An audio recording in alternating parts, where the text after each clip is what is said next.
He was just a kid, a quiet teenager living in the UK. But he pulled off the biggest hacks in history, and you've probably never heard his name. He didn't steal money or sell state secrets.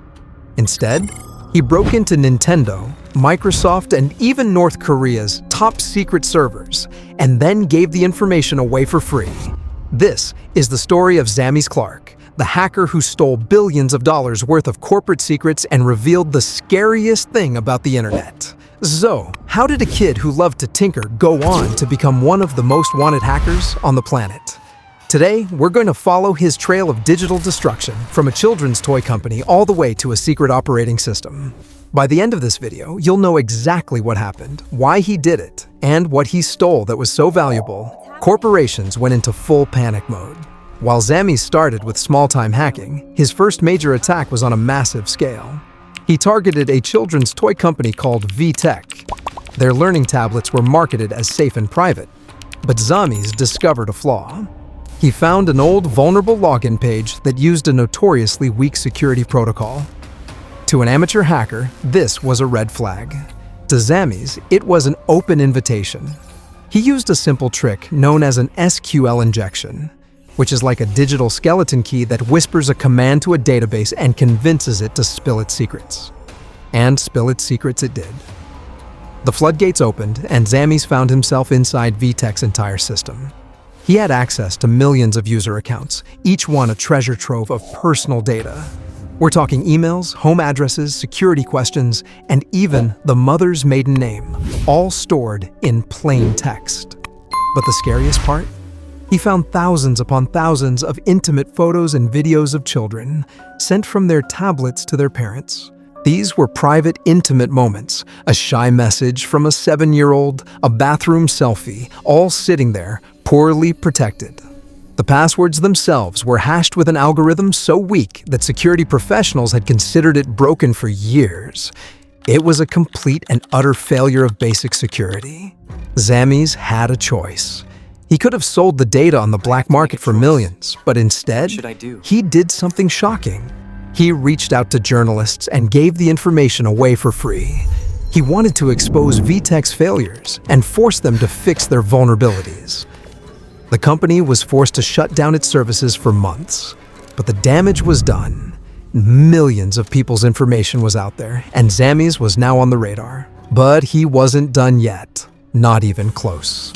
After VTech, Zammis stepped up his game. He targeted Microsoft and stole over 43,000 confidential files, including top-secret Windows builds and internal documents. Imagine having the blueprints to one of the world's most powerful companies. He had access to the very skeleton of their operating system, the hidden code behind every feature, and the internal discussions that were shaping the future of software. He was arrested again, but then, in a twist nobody saw coming, he was released with minimal restrictions. No computer ban, no full lockdown. The door was wide open for his next move. And what he did next shocked everyone. He went after the biggest name in gaming, Nintendo. The scale of this hack was unprecedented. Over 2.5 terabytes of data were taken, including console source code, firmware, unreleased game ROMs, and internal communications. This was the kind of leak that made security teams sweat. Zammis held the entire history of gaming in his hands. He could see the inner workings of consoles like the Switch, and read the internal documents of a company that guards its secrets like a fortress. This wasn't just a hack. It was a digital earthquake that shook the entire gaming industry. For preservationists and hobbyists, this was a goldmine. For Nintendo, it was a disaster. But Zammis didn't stop at corporations. The most unbelievable part of this story is what Zammis did in 2015. He didn't just target a company, he hacked into an entire country's operating system. The target? North Korea. The country's Red Star OS was a total mystery to the outside world. Only a few screenshots had ever leaked, until Zammis stole it. He made the entire OS publicly available. Suddenly, researchers and journalists could finally examine a system designed to monitor an entire nation.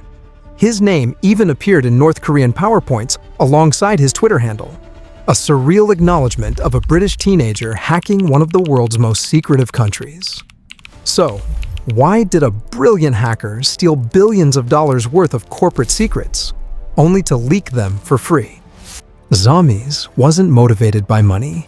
Instead, he was driven by curiosity and a desire for recognition.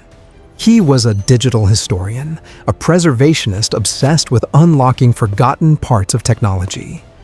For him, the code was a library, and the hacks were his way of reading it. When he was finally arrested and taken to court, his case became a battle between rehabilitation and punishment. Zammis is autistic, and the court argued that prison would pose a severe risk to his mental well-being. Ultimately, he was given a suspended sentence, avoiding jail time in exchange for supervision. For some, the outcome was an outrage. For others, it was a hint that our legal system is still trying to catch up to the digital world. The truth is, Zammis' story leaves us with a lot of questions. Are companies responsible for our data if they can't even protect it? Is a hack a crime if the motive is curiosity and not profit? The answers aren't easy, but one thing is clear. Whenever you hand over your personal information, you're trusting a company to protect it. And as Zammis Clark proved, that trust is often misplaced. If you want more deep dives into the dark corners of the internet, hit subscribe and let me know in the comments, what do you think should have happened to Zammis?